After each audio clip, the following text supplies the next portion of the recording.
Consider this before viewing Heart of Darkness. What do you know about colonialism throughout history? Can you think of any ideas or actions that have been common among colonial governments? As you watch the program, pay close attention to how the Belgian government treated Africa and Africans at the turn of the century. What drew Europeans to this uncivilized continent?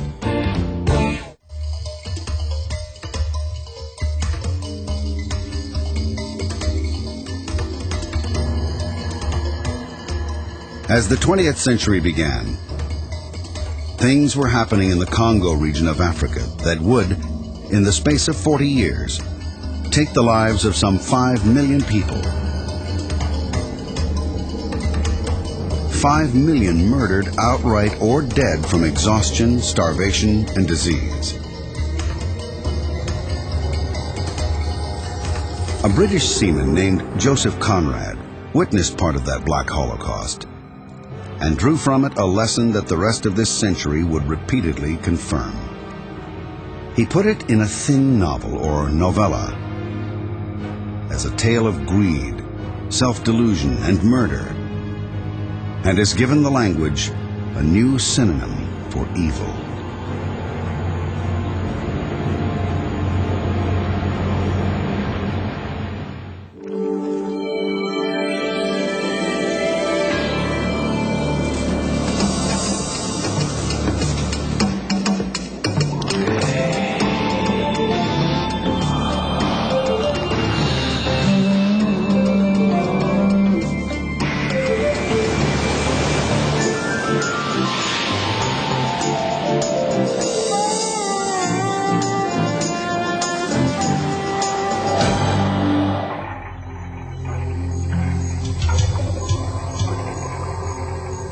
Heart of Darkness is a story of a journey up a great river, deep into a primeval jungle. On the surface, it is the story of one man's moral and physical decline in that jungle, told by another sent to find him. Underneath is one of the darkest visions of human nature in modern literature.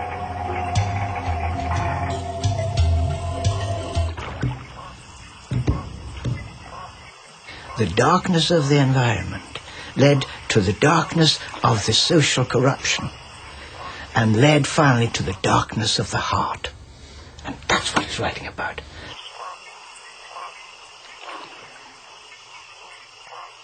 A recognition of his own darkness, his own despair. My God, what have I done? He saw very clearly who he was, what he had become.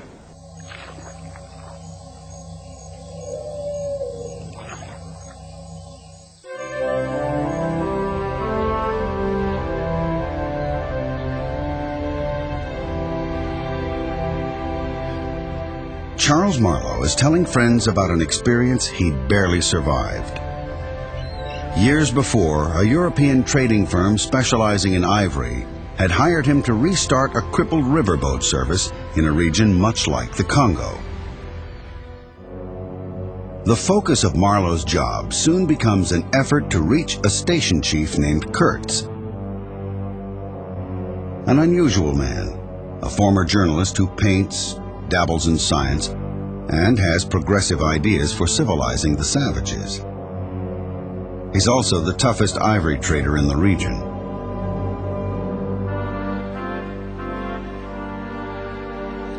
Since it was written in 1899, Heart of Darkness has been admired throughout the English-speaking world.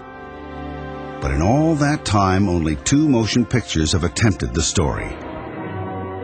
In 1978, Francis Ford Coppola took some of Conrad's ideas and very loosely applied them to Vietnam in Apocalypse Now, starring Martin Sheen as Captain Willard, the Marlowe character, and Marlon Brando as Kurtz.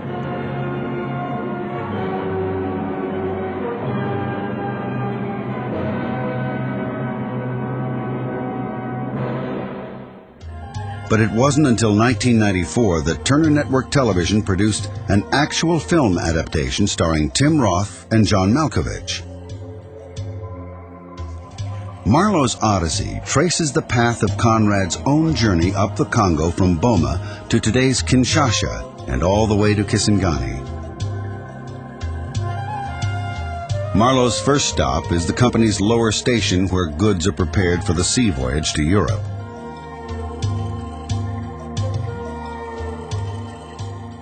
The station accountant briefs him on the problem of getting ivory down from the trading posts upriver.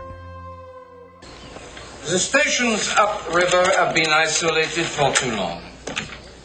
And some, like Monsieur Court's station, have been utterly cut off. That seems they're completely out of touch.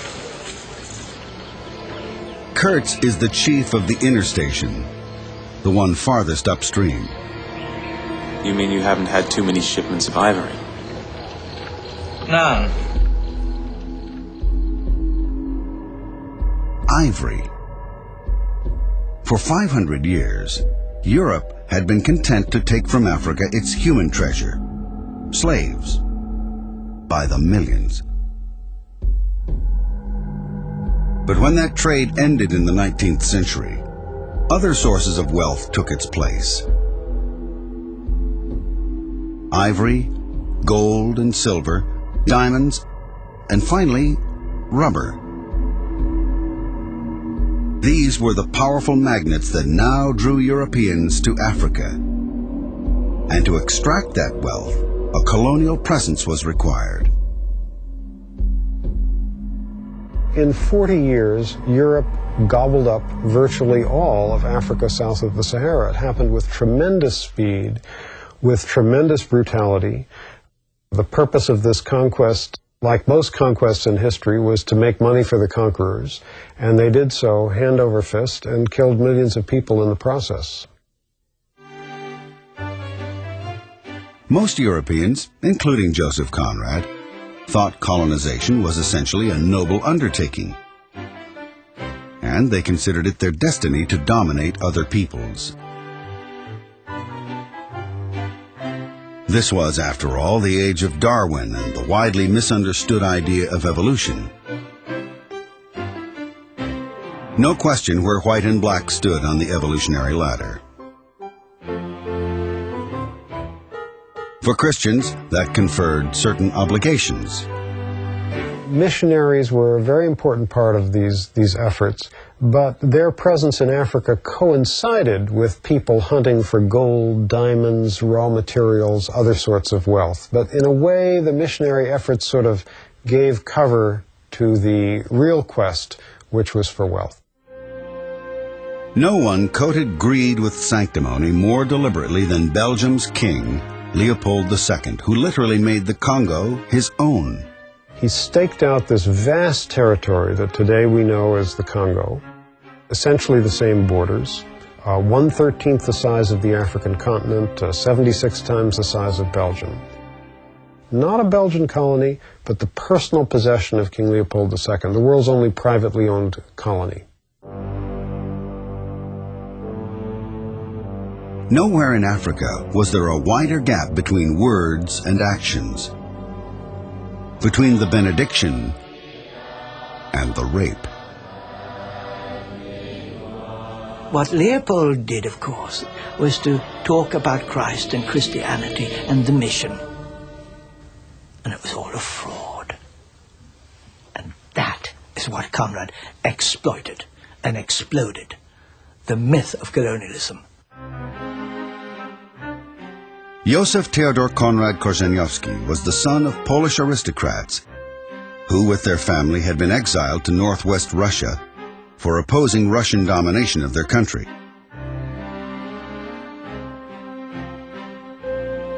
Conrad's father was an intellectual and translator of Shakespeare, a sometimes poet, as well as a fervent patriot. It is said that Joseph never read a children's book, but did read deeply from grown-up works, including his father's translations and heroic tales of seafarers.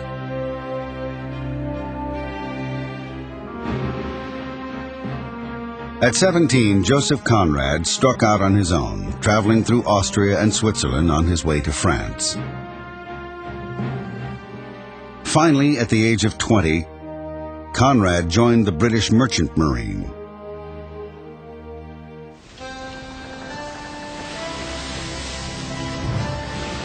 For 15 years, he sailed under the Union Jack to faraway places in Southeast Asia and elsewhere, and rose in the ranks from seaman to captain of a small ship.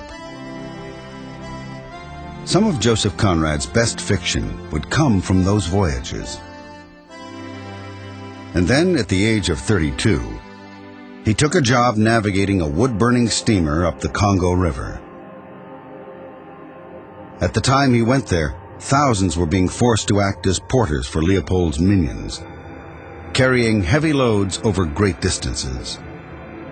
How do you force people to be porters and to carry elephant tusks for hundreds of miles? You round them up at gunpoint, you chain them together. So there were files of porters in chains carrying this valuable ivory from the center of the continent out to the coasts. King Leopold named his colony with Orwellian flair, the Congo Free State. That mixture of murderous brutality, cynicism, and lies appalled Conrad and profoundly changed him. It was all part of what Conrad called the vilest scramble for loot that had ever disfigured the history of the human conscience. And it would get worse. Much worse. Within a few years of Conrad's departure, the Belgian obsession would turn from ivory to wild rubber, which required prodigious numbers of workers, scouring the jungles for rubber vines to tap. With that came quotas and their brutal enforcement. Conrad had left the Congo before the worst of these atrocities. But from what he did see, he understood the cause of all that would follow. Marlowe's boat awaits him at the central station, which he must reach by foot, bypassing miles of rapids. Arriving, he finds the boat and a surprise. You're looking for your life at last. This is my steamer. Oh, yes. But it's down there, it's under the water. Do you understand what I'm saying? My boat... Repairs will take time. Time enough for Marlowe to learn more about his new surroundings. He is, first of all, struck by the aimlessness of the other Europeans. They wandered here and there, like a lot of faithless pilgrims, bewitched inside a rotten fence. The word ivory hung in the air, was whispered, was sighed. You would think they were praying to it. Among some writers and intellectuals of that time, Conrad among them, the idea of evolution had raised fears of its opposite, degeneration. The silent wilderness surrounding this cleared speck on the earth struck me as something great and invincible, like evil or truth, waiting patiently for the passing away of this fantastic invasion.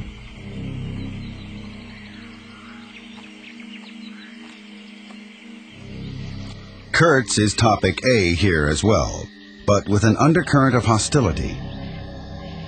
And there are strange rumors that the man has changed, gone native, has some undefined illness.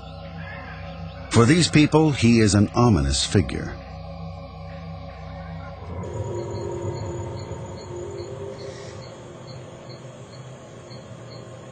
Going upriver into a dark unknown, sure that somewhere out there are honors and treasures and savages to be contained or controlled.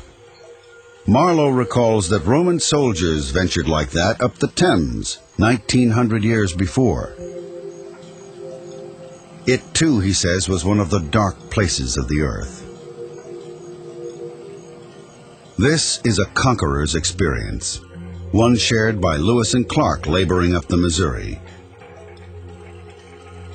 by French legionnaires traveling up the Mekong and other streams in Indochina, and in a way by the Americans who followed the French up the same rivers. For many, America and Vietnam represented a new kind of colonialism. The use of other people and places, not as sources of wealth or land, but as battlegrounds in a global power struggle. It was the air cab, first of the night.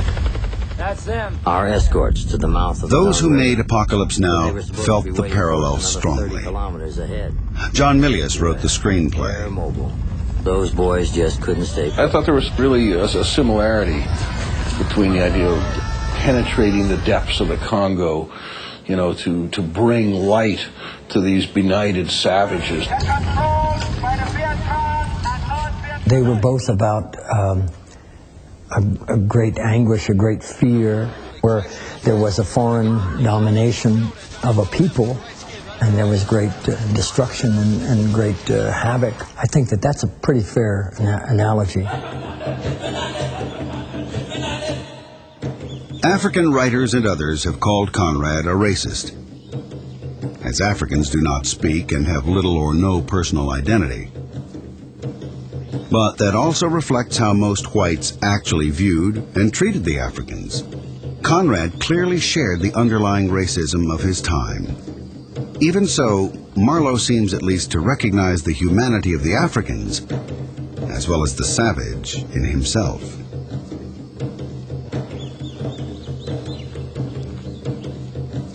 No, they were not inhuman.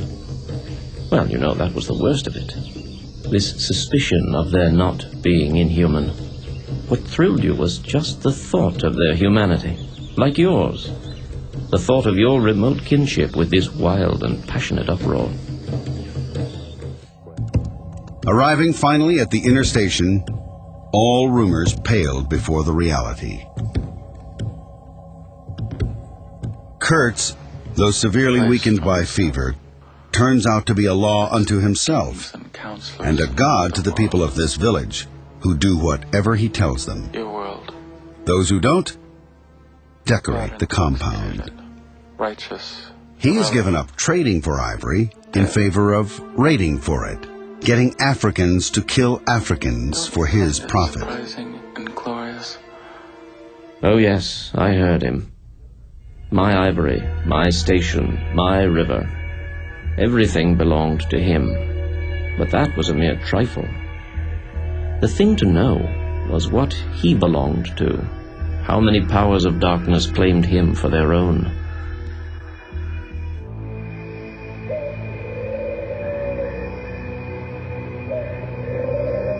Exposing the savage beneath the silk, Kurtz mocks the Europeans' belief in their own essential goodness. He has become their Darwinian nightmare realized. And now Kurtz is dying. His illness, his lifestyle, and the jungle have conquered him. As Marlowe listens, he utters one of literature's most famous enigmas. Bahara. Bahara. Marlowe tells us Kurtz said, "Pronounce judgment on the adventures of his soul on this earth." But readers are left to interpret for themselves just what that horror was.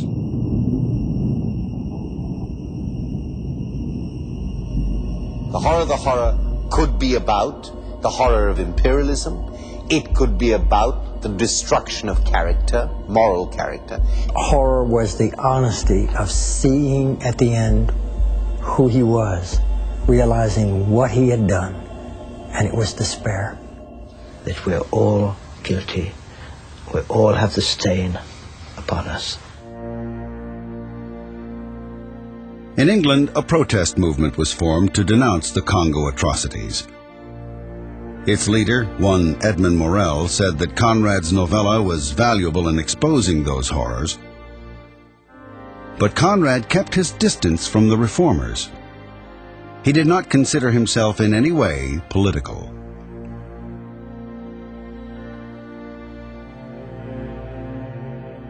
The reformers and the journalists focused on the victims of this terror, doing all they could to advertise and stop it. Conrad took a different tack and focused on the colonist. then he goes deeper and deeper and deeper and realizes and makes you realize that in fact what is maybe a story about exploitation in the jungle is also a story about the human condition, is also a story about the relationship between the West and the rest. Like Conrad, Marlowe returns to Europe a sadder, wiser man in serious need of recuperation. It is a full year before he goes back to what he calls the sepulchral city, Brussels in real life, to give Kurtz's fiancée the man's personal papers. She wants to know about the end, his last words. "Repeat them," she said in a heartbroken tone. I was on the point of crying at her. "Don't you hear them?" The dusk was repeating them in a persistent whisper all around us. The horror, the horror. I pulled myself together and spoke slowly. The last word he spoke was, "Your name." Truth was so terrible that whilst he could carry the burden of it as the kind of last disciple of the man, he didn't want to offer it to others because they wouldn't understand. You keep your mouth shut, you carry on living your own life, you don't tell people, unless you want to be terribly unpopular, that their prosperity is based on the exploitation and death of other cultures and other countries and other communities. So the lie endured. Traffic flows unconcerned today around the magnificent buildings and monuments in the center of Brussels, which date from that time.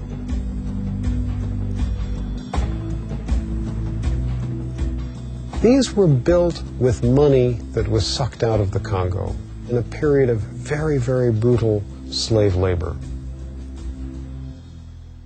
I think that is part of the horror that Marlowe is talking about in the novel.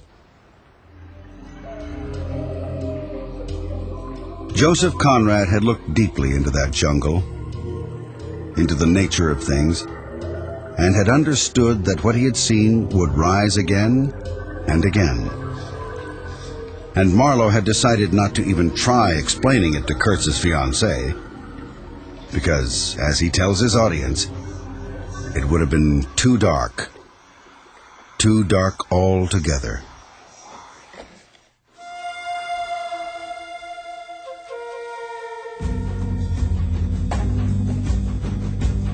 Keep watching. Discussion questions, activities, and resources for Heart of Darkness are coming up next on Assignment Discovery.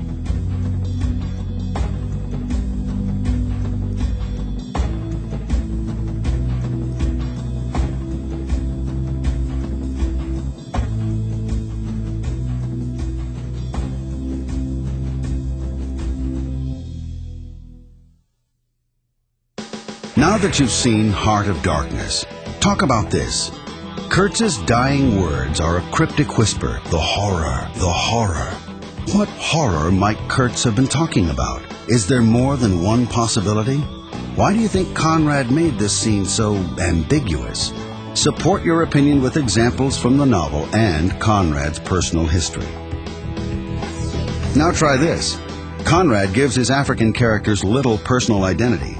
Write a scene in which one of Kurtz's workers tells his story to Marlowe. Include dialogue that expresses how Africans might have felt toward the colonial presence on their continent. Log on to discoveryschool.com for curriculum materials and resources to support Heart of Darkness. To learn more, Assignment Discovery suggests A Joseph Conrad Companion, edited by Leonard Orr and Ted Billy.